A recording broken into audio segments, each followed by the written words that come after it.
in the way we do, and we are on the traditional territories of the Sinaiks, the Sileks, and the Kootenayks.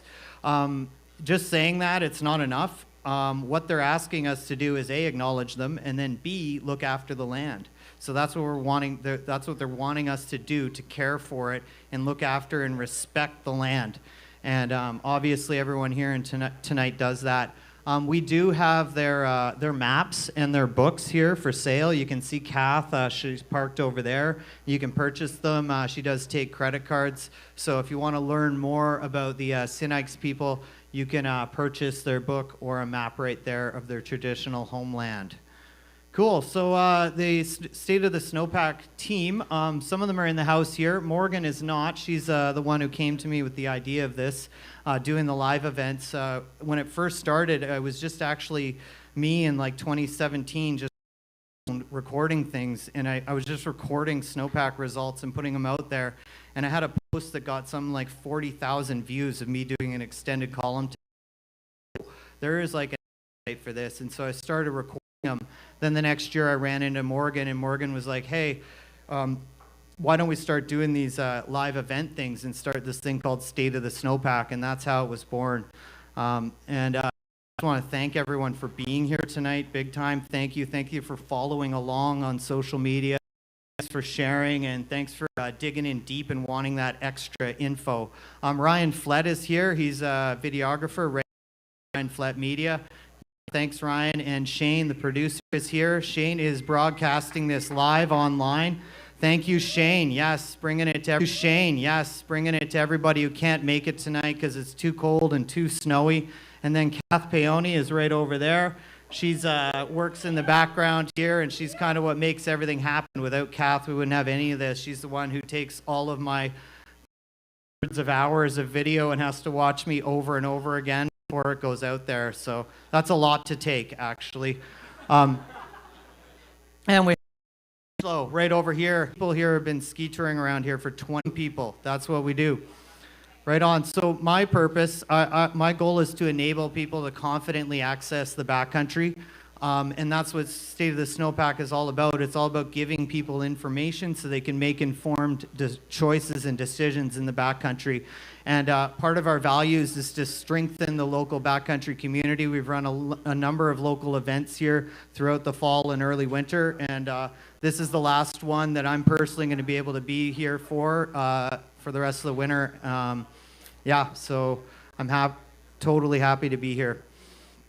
We run courses and guided tours. We have a Splitboard specific AST1 this year. That's going to be run by Mike Wigley, and Kootenay Split Fest is happening this year.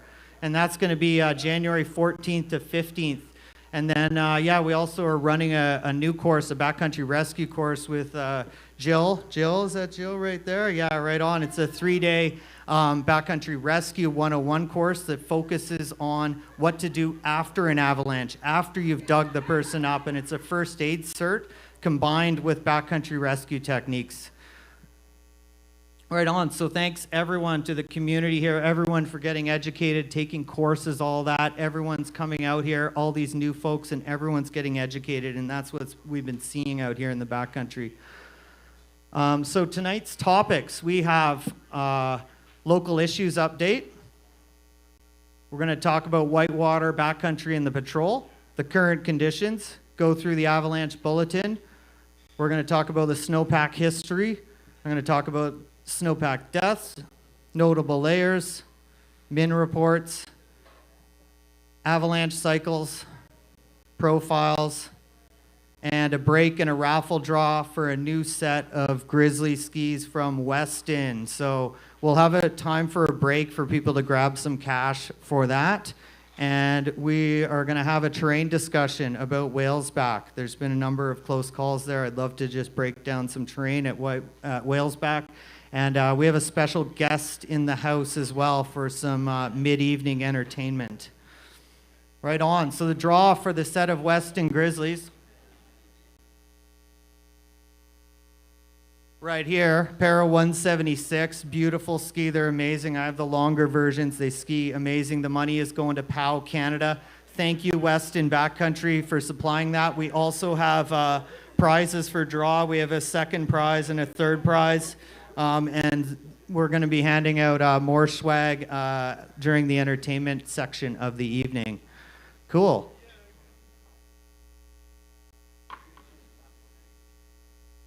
So, dogs. Let's talk quick about dogs. There's new rules surrounding dogs at Kootenay Pass. There is now a park ranger. They're mostly there full-time at Kootenay Pass. He's saying dogs must be on a leash inside Stag Leap Provincial Park. They'll be ticketing people who do not follow, and dogs disrupt wildlife. So that's what he's saying. And we're asking just to be kind to him. If you're out there with your dog and he's unleashed and gives you a ticket, be kind. These areas we use as a privilege. We do not want to disrupt the parks people and lose access to Kootenay Pass, right? So when there's a sign there, respect it. The other day I was out there and I saw elk tracks up waist deep in the snow. The last thing you want is a dog scaring an already stressed out elk and chasing it around through the deep snow. That's just not fair. And finally, trail etiquette. Pick up after your dog. I've seen it, everyone. Yes, can we all agree to that? Yes. Woo! Yeah, right on. I've seen a big increase in dog droppings on trails in the last couple of years. And clean up after yourself. This sign says it all. Make sure you clean up after yourself out there. It's leave no trace ethics in the backcountry. So with that, I'm going to bring on Jason Wishlow. He's going to talk about whitewater, not slack country. Right on. Thank you.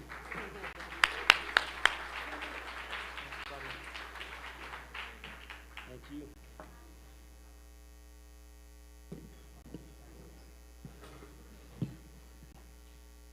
Well, good evening, and awesome to see a lot of new faces, some I know, and a lot I don't, which is a really cool thing about our community and people coming out and getting educated about a lot of really important topics. So we'll dive into this, and again, not slack country. That is really the basis of this conversation. But so what and where is the backcountry, and who will help you where?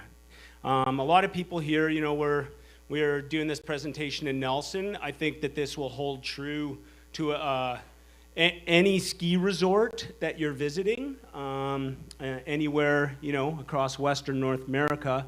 But knowing the distinction of what and where is the backcountry versus inbounds terrain and what happens there, and who are the people that are going to help you in those situations. So first thing I want to do, and we've all done it, okay? I don't want to be standing here preaching to anybody because, you know, like it's, but I'm really in recent years, and I think there's a big push from the professional industry to try and eliminate the term slack country. Because there is nothing slack about the backcountry. And people look, you know, when we're at Whitewater, you look up into Weimer Bowl, like we're surrounded by it. But there's some real misconceptions that we'll get into here.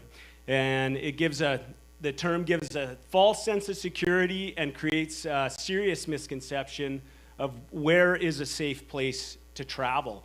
Because people inherently, and our mind goes there, the mindset needs to change, and I think by just changing the term slack country to realize that you are in the backcountry is pretty paramount. I'm gonna note this picture here. So this is Goat Slide. This is a size 3 natural avalanche that happened a number of years ago. And does anybody think there's anything slack about that?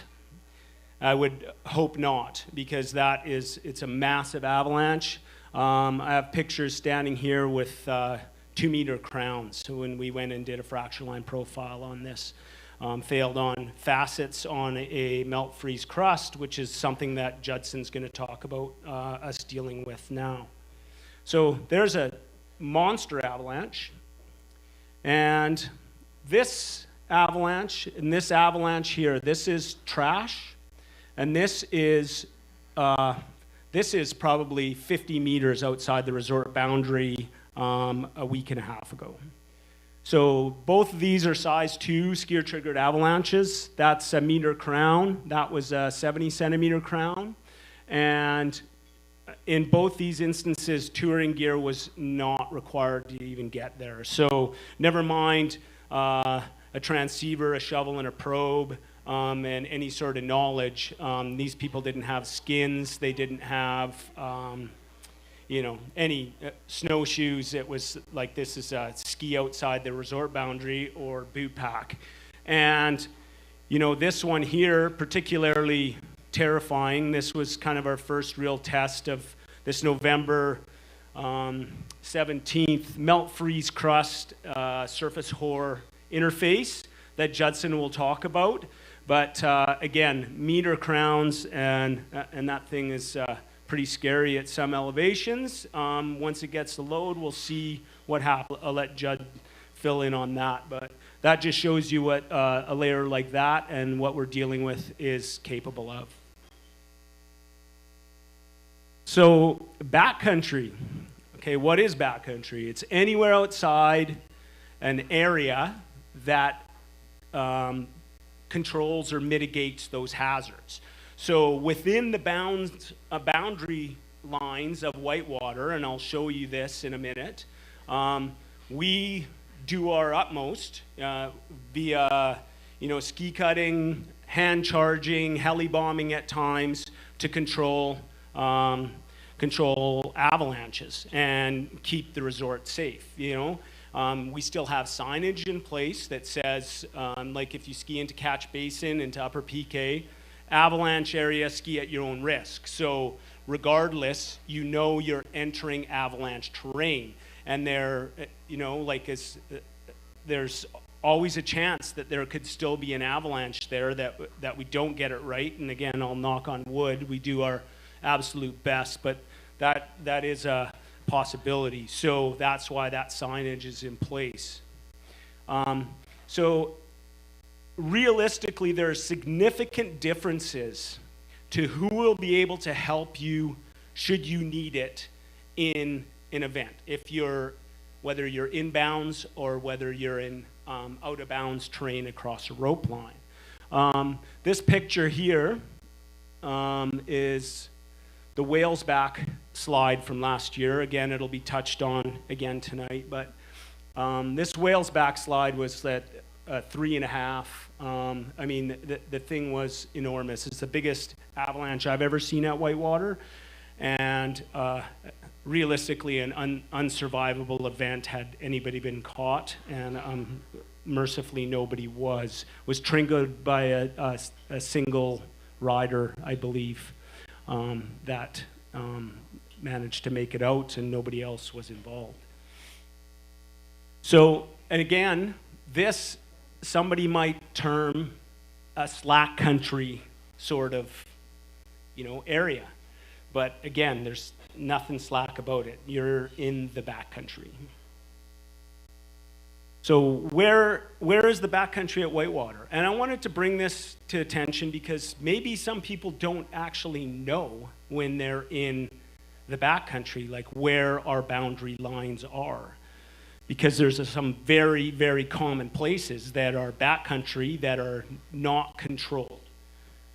So here you can see our boundary line on the Silver King side, south facing, if people are familiar. White Queen, everything obviously on the other side into 5 Mile, but the big one here is Goat Slide. That is all outside the ski area boundary, uncontrolled terrain. And a lot of people will say, well, and you've been up there, you've seen us in a helicopter throw shots in here. We do hand charge it occasionally. When we control those areas, the only reason we're controlling is that we're trying to protect so many people ducking underneath the rope and going out there when we're that concerned that something might go large enough to actually affect our inbounds terrain or affect that many people that are skiing there. So we're doing that, we don't have to do it, but it's more like a public service just to protect all the paying clientele that are visiting Whitewater. So again, remember that's outside our ski area boundary. The summit side, all of our inbounds terrain here, catch basin, upper powder keg, that's all controlled. We have our one permanent closure on the cow's face, but that line draws here, and this area here, and again, like doing the traverse over to Hummer trees, you are exposed, and you have to be aware of that. And Hummer trees, it's all backcountry terrain, is what we'd like to call it. So, and that avalanche I showed earlier, I said that was just outside the boundary. That failed on our November 17th layer, was literally right here. So it was right there, just outside the boundary, which shows what it can do. And the Glory Ridge terrain, backside. How many of us have feasted on, numerous backsides in a day? And it's blower, and it's sick, and it's fantastic, and there's nothing like doing a backside, realistically. I mean, it's awesome. But backside is the backcountry, and that's something we should all be aware of. And I know, it's so easy to not ski with a pack, or have your transceiver on, or have a probe and a shovel, but things have happened there, and we've had, they've been tree well immersions, but we have had 2 fatalities in backside. So it'd be a pretty good idea to have a shovel with you if your buddy goes into a tree well, there's very useful tools to try to find someone. And is there avalanche terrain there? Yeah, there is. It doesn't take much sometimes.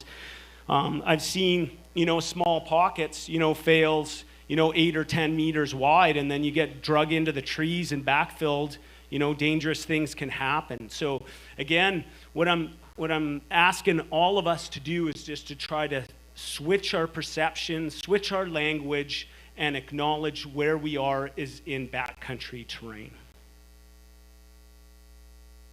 Okay, this signage, very important. Anybody who's skinned out of the ski area boundary, you pass these signs. So, but how many of us ever look at them? Lots of times there's a sign, it's a sunny day, you're hanging out with your friends, you're going for a tour, you're super stoked. But, there's a lot of really important information that's meant to really just trigger what you're thinking about, right? So, do you have any backcountry knowledge, avalanche awareness training? Does anybody know where you're going? Do you have updated weather forecast? Have you read AvCan's bulletin? Are you equipped with your proper gear? Are you properly dressed? And are you willing to assume the cost for rescue? Now, I want to touch on this because there used to be a sign that said it was a $500 minimum charge. I don't know if that's the case. But it's really I think that's just prompting you to think, okay, I am leaving an area and I'm now responsible for myself. So am I willing to assume the cost for somebody coming bailing me out if I haven't followed all of those other things already? Nobody will take care of you except yourself. If you have any questions, and we've say this over and over again, come talk to us. We're happy to give Snowpack updates, recent avalanche activity. If you're new to the area, we're professionals. We work in the snow. We love it. We love to talk about it. So please don't ever hesitate to knock on the door and ask. We'll always do our best if we're there to make ourselves available. Your ski area boundary. So the area beyond the boundary is hazardous backcountry terrain. It doesn't say slack country terrain. The area is uncontrolled, unmarked. It's not patrolled, and many hazards, avalanche danger, weather changes, and terrain hazards. So you should be properly equipped for self-rescue. Any person requiring evacuation will be required to pay all costs. It's kind of a disclaimer, more than anything. Sometimes you do, sometimes you don't. So who is going to help you in these situations and where? You know, I'm talking about this. Hang on, I've got a dry throat, so cheers, everybody.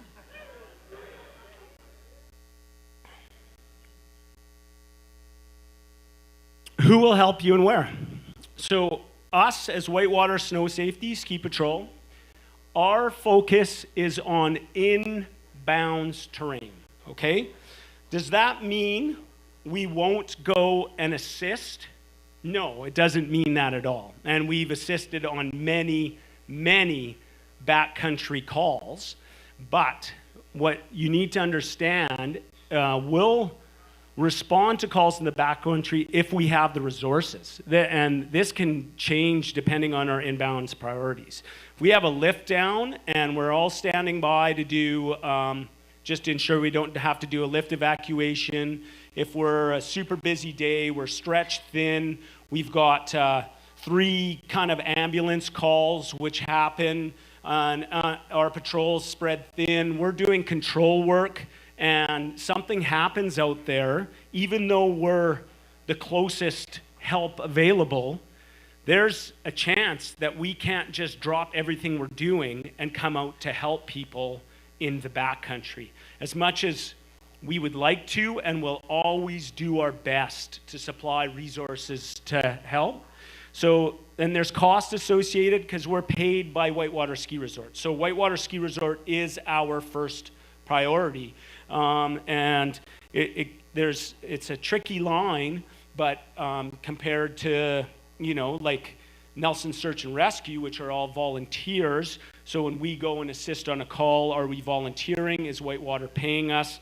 And there's, you know, there's always cost associated with it regardless. So as a snow safety, as a ski patrol, Whitewater is my first priority, and I follow the directive of them as far as, you know, what we're able to do and when we're able to go and help. And oftentimes we are, and we will, and that's, you know, that's what we love to do, and we love to help people, so we'll always do our best. So backcountry, who's going to help you?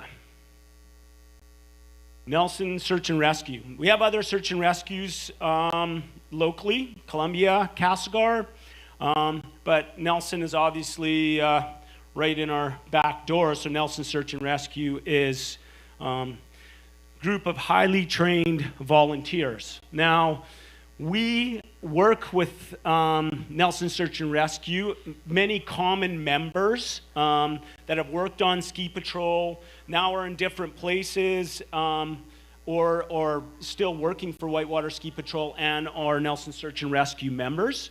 So there's some great commonality there, and it gives us a really, really good opportunity to work with them. So when we are involved in incidents together, we're able to, you know, have that trust factor and have the knowledge base to know that we can go out there and help people as best we can. So the time frame is the one thing you need to understand, is that the time frame for Nelson Search and Rescue is much greater in general for patrol, because as ski patrol, we're at the base of the lift already. Maybe we're even out in the backcountry, you know, digging a profile, doing assessments. But, you know, in order to you know, call out a SAR team, by the time they mobilize and, you know, get to the Nelson Airport and get in a helicopter, you know, you could be looking at, who knows, you could be looking at an hour, you could be looking at 2 hours before you start getting teams out there, and then they still have to access the slope, right, from wherever you are. So that's where we'll always do our best to respond, but you have to be aware and prepared for the fact that if something goes sideways out there, then you need to start helping yourself before you can just rely on somebody else bailing you out. And that's where I'm going to go with this. The next one here is what's your mindset when you leave a boundary? And again, I think this one is really important. You need to be prepared for your own rescue. You know, just relying on other people to come and bail you out is not the strategy when you are in backcountry terrain. You can rely on that strategy if you want to come and ski at Whitewater all day, because we're paid to do that. We are paid to come and help you. Somebody says, hey, somebody's, hurt in Catch Basin, we're going to come and get you out and take care of you, get you to the base, do first aid.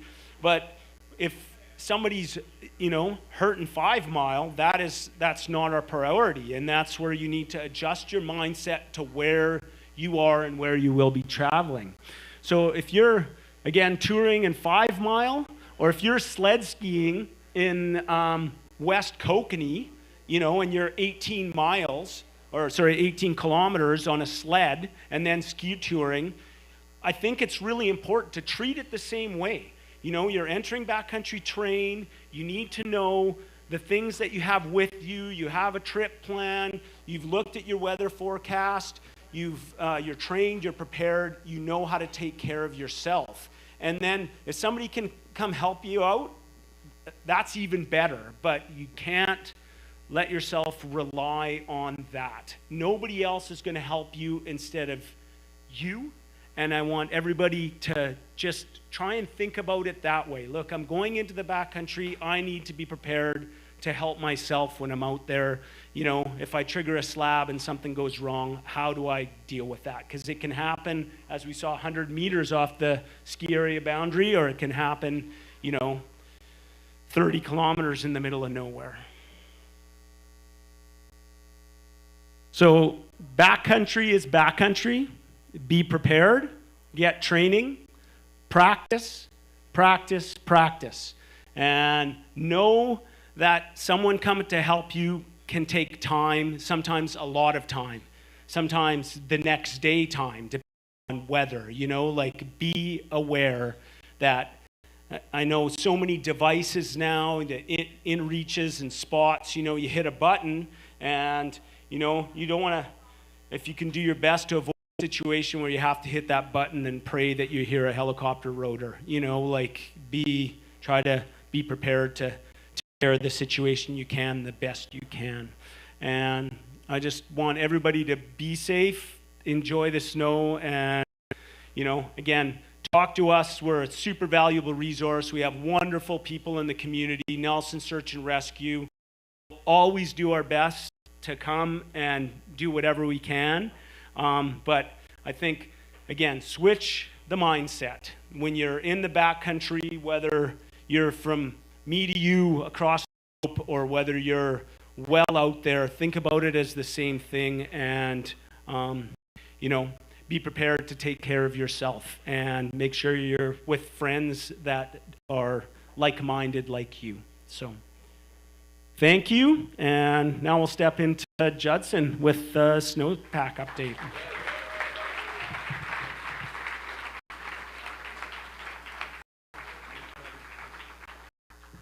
Hey, quick question, Wishy. So that avalanche on Evening Ridge last year, the one that people were involved in, it really close. It was just above Hummingbird Pass. How long from the avalanche reported until you got them off the slope? 8 hours. It was an 8-hour rescue in probably one of the easier places you could deal with. Yeah. Right on. Cool.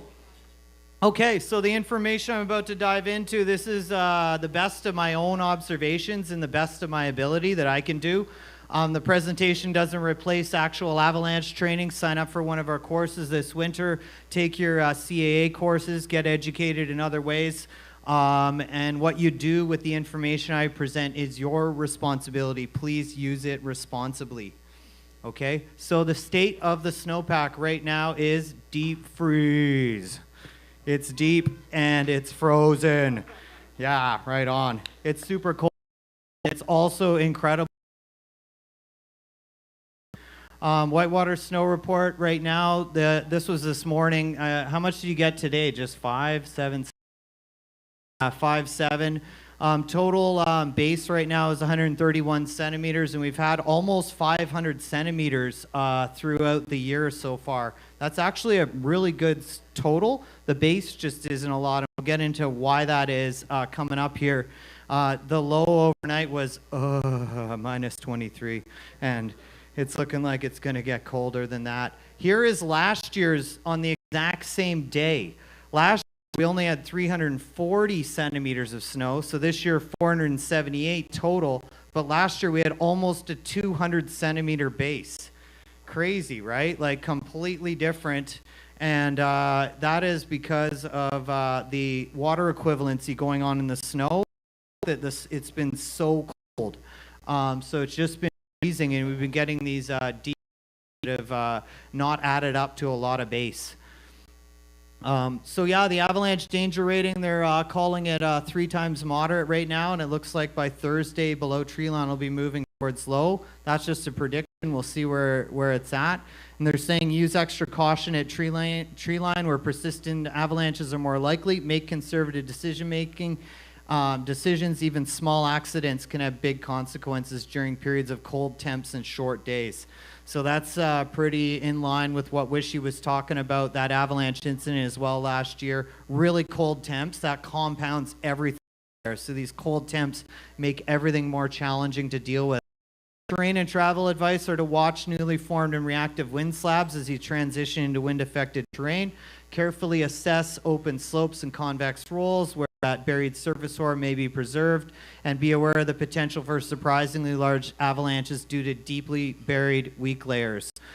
Don't let the desire for deep powder to pull you into high consequence terrain. So a persistent, and so there's 2 persistent slabs, and we're going to dive deeper. They're saying that they're on all aspects, all elevations, possible avalanches up to size 3 right now. And the second problem is a wind slab, and the wind slab is in the alpine and at tree line on all aspects and possible up to size 2. I personally haven't in the last few days seen much wind at all, and I haven't been seeing these wind slabs. Wishy, was there wind up there today? Okay, thank goodness, because if there was wind with these temps, that would be just brutal. But yeah, I was out on the weekend and there was no wind. It was really, really nice. It dumped 30 centimeters on us at Kootenay Pass on Sunday of just the blowerest pow with no wind. It was so interesting. So yeah, they're saying there's wind slabs. They might be out there. I haven't seen them. That doesn't mean they're not there. I don't know if has anybody been out and seen wind slabs in the last couple of days? Haven't seen the wind. Sorry, where? Backside of Weimer Peak. There was. Okay, there we go. So they're out there. They're lurking. So the details. So there was a few natural persistent slab avalanches up to size 2.5 reported yesterday. These avalanches were released on Sunday on the mid-November layer at treeline, and a couple other natural wind slabs to size 1.5 were observed in the alpine on northeast aspects on Monday. And then the snowpack summary is on Tuesday. New snow and moderate winds could form new wind slabs on north and east aspects, and that's a layer of surface ore, so that we'll get into that particular layer, but it's the December 17th layer. And then there's also a sun crust on south-facing terrain just underneath all this new snow. That under that is a more consolidated slab. We're going to dive into that, but the slab settle, and then below that there's 2 persistent weak layers. There's the December 5th and the November 17th. So I'm calling that November 17th the mid-November interface, because there's a bunch of layers there, and they're just sitting there, and they're down about 90 to 100. And that's the thing. That's the ticking time bomb that you're reading about in the forecast, and that's where we're getting most of our results on. That's where most activity has been on that layer, and that's the layer I expect to come alive during the next storm we get, the next warm up. This is there also is that December 5th layer as well lurking down there. And then the summary for the weather is they're talking about some flurries. Looks like it's kind of stopped with light northwest winds, a low of minus 23, and then a high of minus 21 on Wednesday. And then Thursday, even colder with the high of minus 23. Whew. And they were talking about it warming up on Friday with some snow. So let's just hope that that happens. I could use a bit of warmth here. So where are we at right now? Here's our Snowpack history, and this is a really cool website. So this is a snow pillow up on Redfish, and you can get it, you can just Google Redfish snow pillow, and you can see it. And what this is, it's really cool. It's a water equivalency table. And so this tells you how much snow is coming and how much water equivalency there is. We are the blue line. So I'm saying, where are we, Utah? And it's because we've had 500 centimeters and there's only 130. And it's because Utah gets that dry blower pow. And that's what it's like here right now. We had this, it was climbing and we were like, oh, we're almost at this like historical like high of water equivalency. And then we got this drought. So that flat line there is the drought. That's what created this weak layer in the base of the snowpack, is that drought. And then we've just been getting piddly little storms of like 20, 30 of this cold smoke. And so there's not a lot of water content in the snow. And because of that, you can actually see this is last year's. And so last year is green, and you can see we were rocking like historical highs of total amount, and then it kind of petered off and stopped snowing a lot throughout the rest of the year, and then all of a sudden it just kept going. Those of us who April and springs, you've Kootenays of like pow. And so what I recommend is don't come out here in October and burn yourself out for this. Usually people like in like March because they've been skiing since October when they should have been riding their bike. And we had all this pow, and everyone was like, I'm so done with this. And everyone else is like, yeah, we got the mountains to ourselves, right? And then Whitewater shuts down, and it's like amazing for ski touring. So yeah, look, we've got quite a gap, but last year this was actually rain. So this rain was stored in the snowpack as a giant crust. Okay, so there's this huge crust last year, and we'll get into it, but the snowpack setup is quite similar to what it was last year. And then last year we had these same deep persistent problems. I just reviewed my presentation last year, and it was almost the same, except it was way less snow this year, way less depth, but those layers are still set up the same way. So our depths are, snowpack's depths are pretty uniform across the Kootenays. It's all pretty much the same. For once, the South Kootenays have more early season snow. We're beating Revelstoke. Finally. Yeah, take that, Revelstoke. Screw you. We got 1 in 5 years where it's like better here at the beginning of the year. And we got it this year, and they're all saying low tide, and we're skiing deep pow. So we got about 110 to 140 centimeters at tree line at Whitewater and Kootenay Pass. There's actually slightly more at Kootenay Pass because they got this last 30 centimeter dump that happened on the weekend, and Whitewater got a little bit less. And then today, Kootenay Pass got a bit more as well. 90 to 100 in the Roslyn range. I'm doing this like for the 4 years we've been doing it, and every time Roslyn's the same. They're just a little bit behind. They're like that 40 to 50% less. People were telling me the skiing is still awesome in Roslyn. The coverage seems to be good. And coverage is not bad considering I keep going out thinking it's going to suck, and it keeps being good. I keep going like, oh, the coverage isn't going to be good. And then I go, and it's really good. I trucked into 5 Mile the other day and skied the burn, thinking I'd just be surfing logs the whole way. And it was so good, and the coverage was great. And I was like, interesting. You can still get into trouble, though. There's still a lot of logs. There's still a lot of stumps sticking up. There's still rocks. But definitely, this has been one of the best early seasons I've had in a while. So excellent riding condition. Just watch for rocks. And everyone out there saying it's low tide, you're full of it. You're all full of it. It's been awesome. You just got to know where to go, and the skiing has been great. So Kootenay Cold Smoke in full effect. This was on the weekend. Woohoo! There's Kath on her board. Yeah, Kath. Ow! Boom. That's been kind of on repeat. Every day I've been out has been like this. Right on. There is where you're going to get into trouble. Avalanche paths. Don't go skiing Aldery avalanche paths right now. The low elevations are not great. The worst coverage is below 1,700 meters in avalanche paths. Your typical alder farms are not fun. So that is portions of White Queen, Lower Evening. Away from there, it's not fun right now. We need a big, wet, heavy storm to knock down that alder. The ridge of Cornice, the ridge part of Cornice Ridge, it's very rocky. I had somebody do some serious damage to their skis a couple of weeks ago. The rocks are right under the snow. And that's pretty consistent with this snowpack. Because it's so loose and dry, it hasn't like stuck onto the rocks. So when you get it and you see something that's steep and rocky, expect the snow to be really weak under it, and you're going to scrape your skis and blow your edges. I was talking to the guys at Sacred Ride. They said business is booming in the base fixing world. So if you want to hand your money to all the gear shops, go right ahead. Rocky lines. Thousands on their, so like just gentle out there. Get yourself a good pair of rock skis. $100 can save you 1,000 easily. Wishy, can you bring my beer up here, please? Thank you.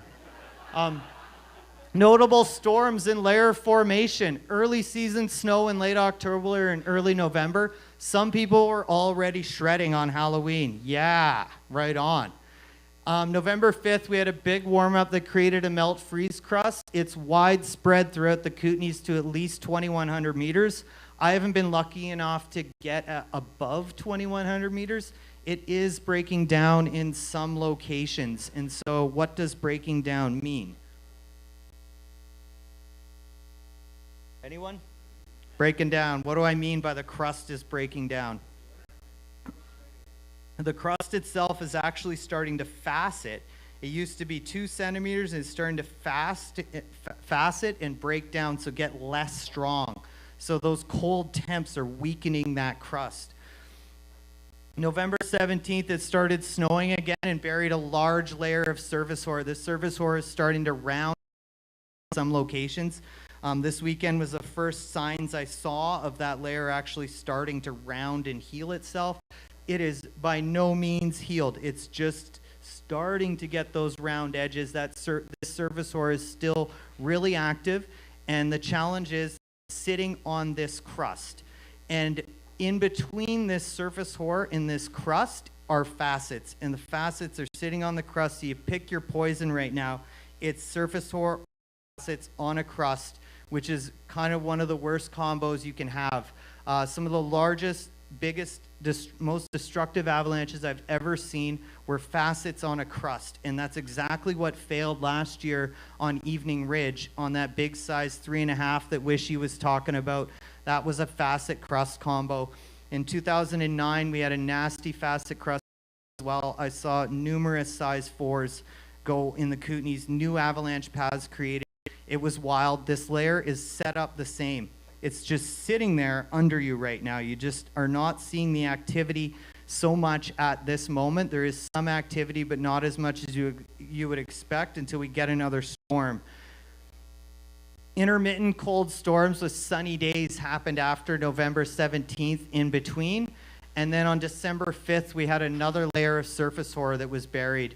And then on December 7th to 10th, we had 40 to 50 centimeters of cold smoke followed by a drought. So this was Whitewater opening weekend. Everyone was having a blast out there. It was amazing. Yeah, and then we had another drought right after that. And then December 17th, another layer of surface hoar is buried.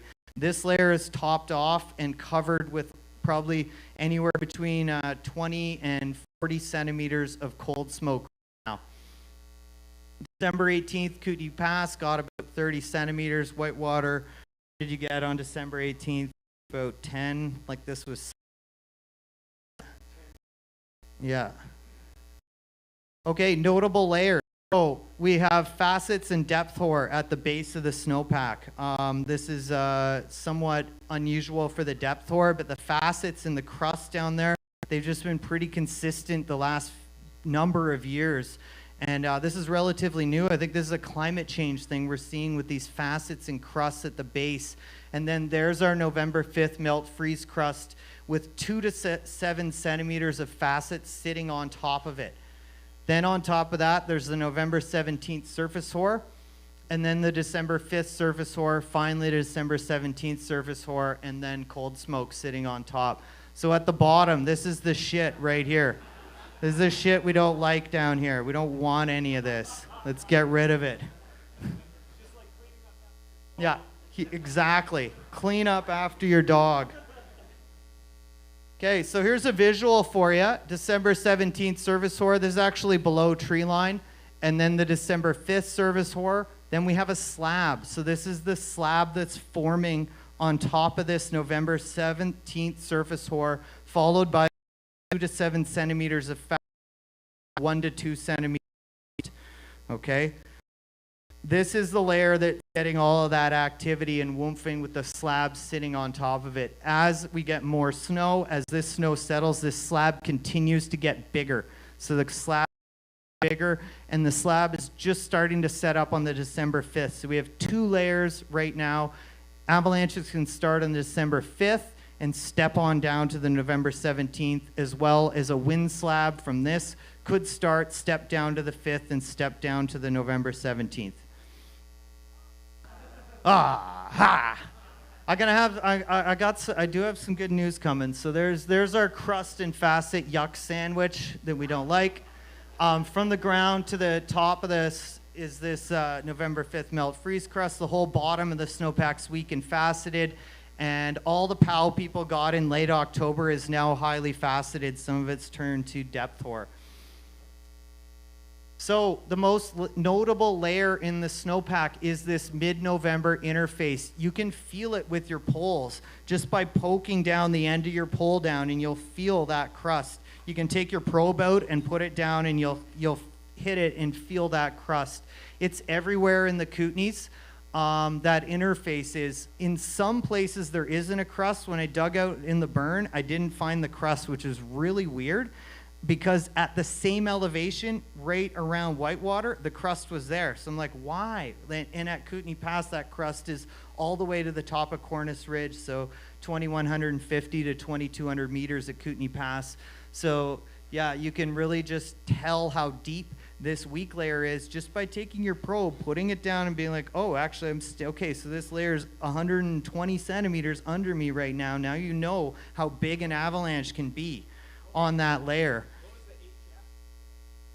Well, on Larch, it was only like 130 there. Yeah.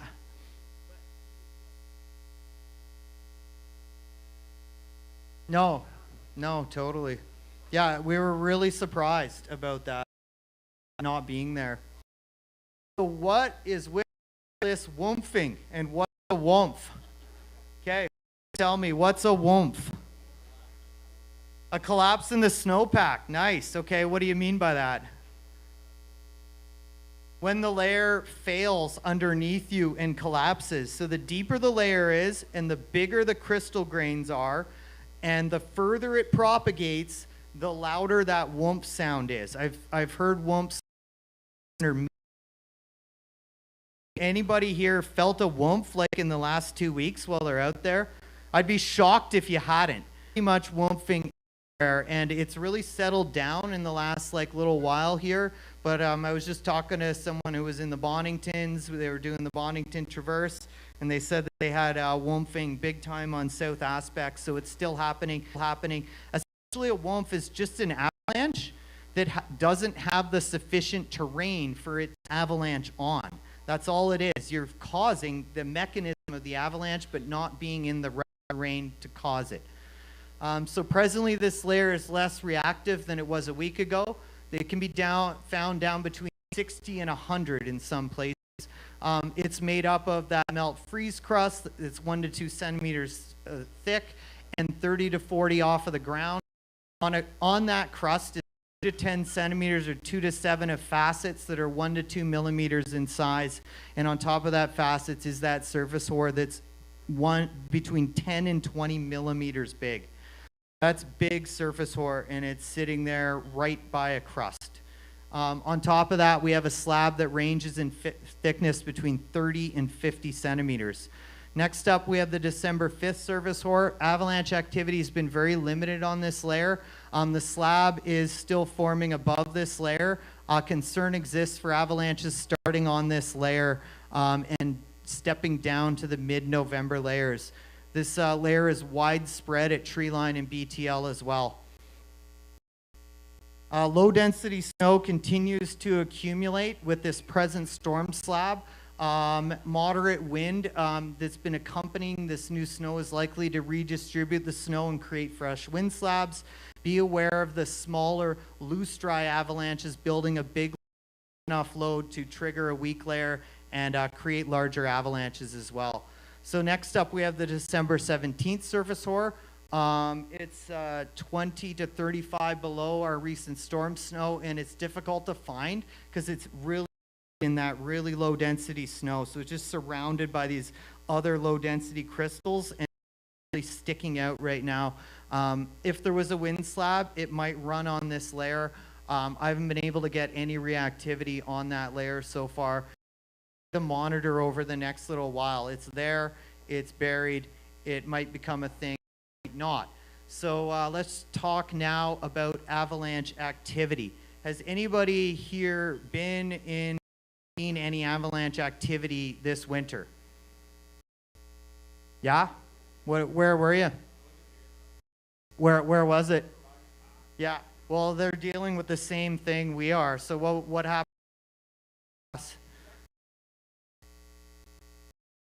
Yeah.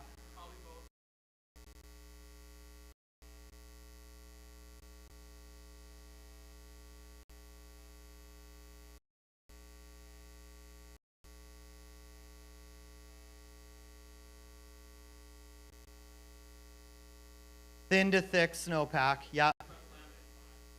Okay. Yeah. Okay. Right on. Thanks. Any other activity anybody seen? Right on. That's good. Nobody's gotten into trouble so far. As Wishy said, there was that slide that was just outside of the whitewater boundary already. And there's been numerous other avalanches that have occurred locally. I'm not going to go over every single one. I'll just talk about a couple of the prominent ones that occurred. So Ecstasy, December 11th, 2021. Thank you to Jan Trute. Where is Jan? Is Jan here tonight? No? Okay. Jan got an awesome photo of Ecstasy here, wind-loaded pocket. He's a regular performer in the water backcountry, and I'm going to talk about this feature later after our break. We'll talk about Ridge and the challenges there, but there's the Ecstasy pocket. He called this a 1.5. It's definitely bigger than a 1.5. That would be a size 2. I'm not there, but it might even be a 2.5. It ran quite a ways. It looks like it started almost in the exact start zone there and ran all the way down. You can see these green trees. So it went almost full path along here on this. It was in the east aspect at tree line. It was a natural, says it's about 40 meters wide. And the start zone was at 2,000 meters. He said it was a 32 degree. If you got in there, it looks a little steeper than that, but it's hard to say. I know that this is a regular pocket. What happens on this particular feature is the winds load over here and create the slab in this pocket here. And it's quite common. And this is exactly, he says, loaded. So this is exactly what that is. It's a cross-loading across that feature. Right on. So then we have this avalanche here in the Goat Range. This is this was actually near Meadow. So yeah, it was a skier-triggered size 2 wind slab on a convexity in open trees. The slide went on the ground layer interface. So I guess when he's saying ground layer, that this has to be that mid-November layer that we're talking about that it avalanched on. He said that it stepped down from storm snow. So they've obviously triggered some type of wind and storm snow feature that then has stepped on down. The skier was able to move to a safe area and avoid the slide after the partner yelled to alert them. No partial burial. So sounds like a bit of luck going on there. Size 2, slab thickness, 150 centimeters. Whew. So you know how I've been saying this layer is down 60 to 100? Well, if you're in a wind-loaded feature, that layer is going to be way deeper than that. It could be down 150 at least, maybe more than that. It said that it ran 200 meters. Deep persistent slab, he called it, with a wind slab, triggered by a skier accidental on a southwest aspect, and it was below tree line at 2,200 meters. Vegetation cover with sparse trees or a gladed slope there. And there's a photo of it. Gross looking slope. It looks like it's almost on the ground where it ran there. You can see that that sort of brownish there tinge to the snow. And you can see it's run all the way through the trees here. And here's another photo of it looking up from the, look at that slab thickness. Oof. And really, you know, that looks like classic Kootenay tree skiing, right? A lot of people might be thinking, oh, geez, that just looks like a safe fun you could go do. Yeah, that's where this layer is going to continue to be tricky. Perhaps avalanching in places you don't expect it. So this avalanche here, this is a photo of an avalanche from a MIN report that we got, and that MIN report was talking about this in the Purcells. And what's interesting about it is that you can see it's gone even in the trees. It looks really low angle, and you can see shrubs and whatnot sticking up from the bottom. This is that same layer. And so what I expect out of this layer is to potentially surprise people and avalanche in places where you may not expect to see it slide. That's one of the tricky natures with facet crust combos. And those of you who were here in 2009 will remember that layer, that it started tons of avalanches in the trees.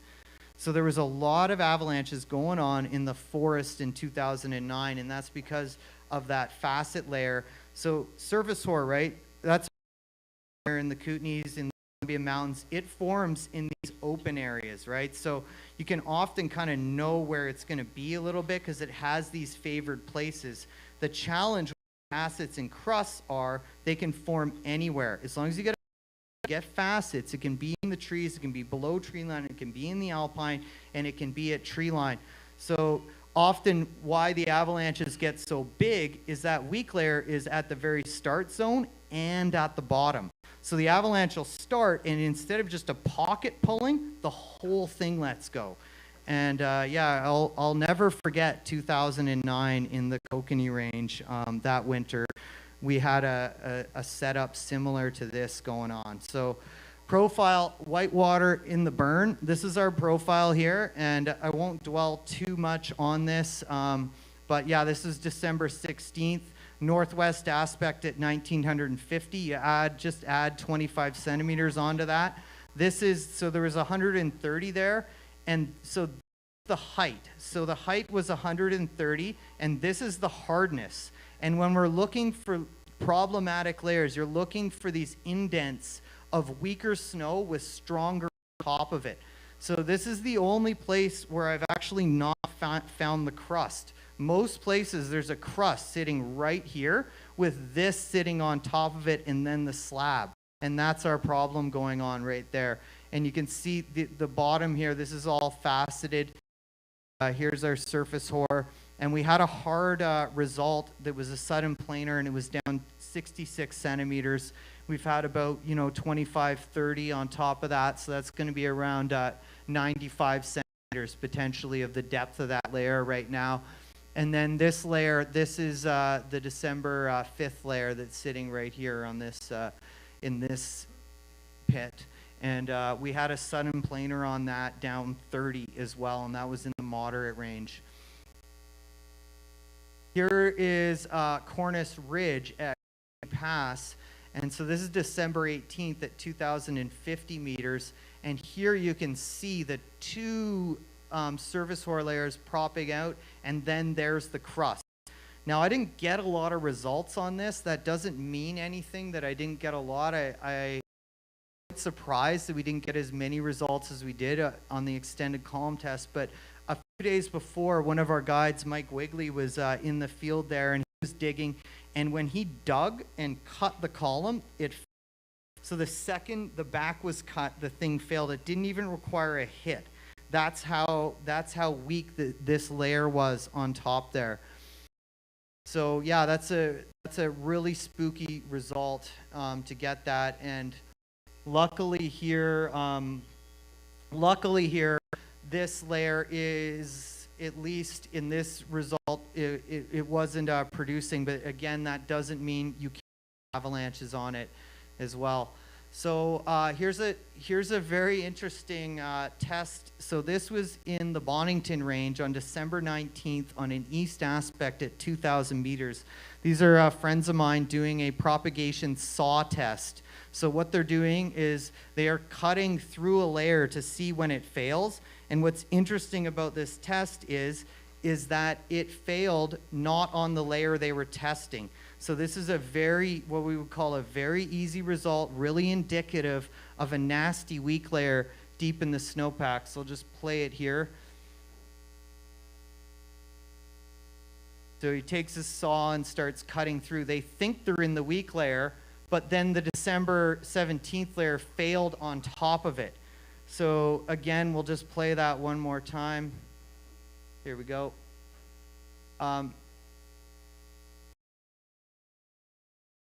There we go. So you would not expect, at least me, to have a layer fail on top. They're cutting below the crust right now, and then it failed on top. So that's just a totally spooky result. And yeah, from word on the street, from folks I know who have been in the Bonington Range, it seems to be a little bit worse there, and that seems to be the way it's been for the last few years. Slightly less snowpack there, so those weak layers are hanging on a bit more, and they're getting more and more faceted. So finally, a summary here. So I sent some friends a text message, asked for snowpack, said, hiding tiger, challenging, ticking time bomb. But Judd, it's Christmas. How about some holiday cheer? What the heck, man? This is like getting kind of dry here, and you're not being so nice to us. So I have been having a great start to the year, right? There are these layers there, but we can still go shredding. We can, and the skiing has still been great, right? It's still been awesome. When avalanches are a problem, terrain is the answer. We have a lot of safe terrain we can go and play in and have a good time. There's no reason to stick it out there at this moment. I've been finding excellent riding on moderate angle terrain that does not have that smooth ground cover. I've been having a great time with that. The November interface is low to the ground, so it needs areas of relatively smooth ground cover to produce avalanches. Boulders and trees are providing that cover a little bit right now.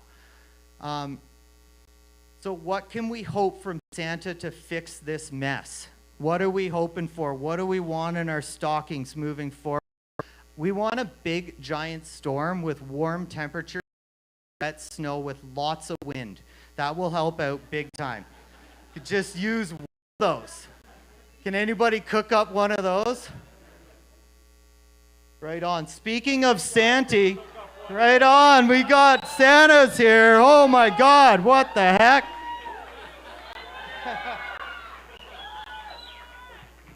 Thank you, Judson.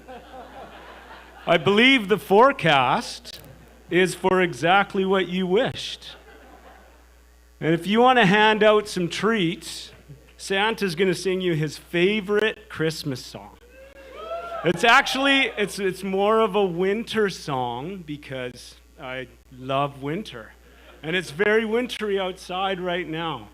And if anybody knows the words to this song, please feel free to sing along. Sleigh bells ring, are you listening? In the lane, snow is glistening. A beautiful sight, we're happy tonight, walking in a winter wonderland. Gone away is the bluebird, here to stay is a new bird. It sings a love song as we stroll along, walking in a winter wonderland. In the meadow we can build a snowman and pretend that he is Parson Brown. And he'll say, are you married? We'll say, no, man. You can do the job when you're in town. Later on, we'll conspire as we dream by the fire to face unafraid the made in a land. I said, well, fade that we made, walking in a winter wonderland. Happy holidays, everybody. Stay safe. And we'll see you Snowpack in January.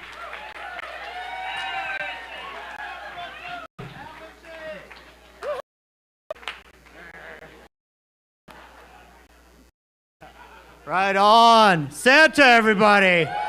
I still got some more prizes here to hand out and stuff, but we're going to take a quick break, and then I'm going to talk about terrain on Eaton Ridge. It's just a quick 10 minutes. I just want to show people where avalanche activity is likely and where safer, better lines are. And feel free to purchase any swag, any maps, any Synike stuff you want here. We've got hats as well, and we'll try and get some more ticket sales for the raffle. So stick around. We'll just take a quick grab a beer. Thank you, the Royal. Grab a beer, support the Royal.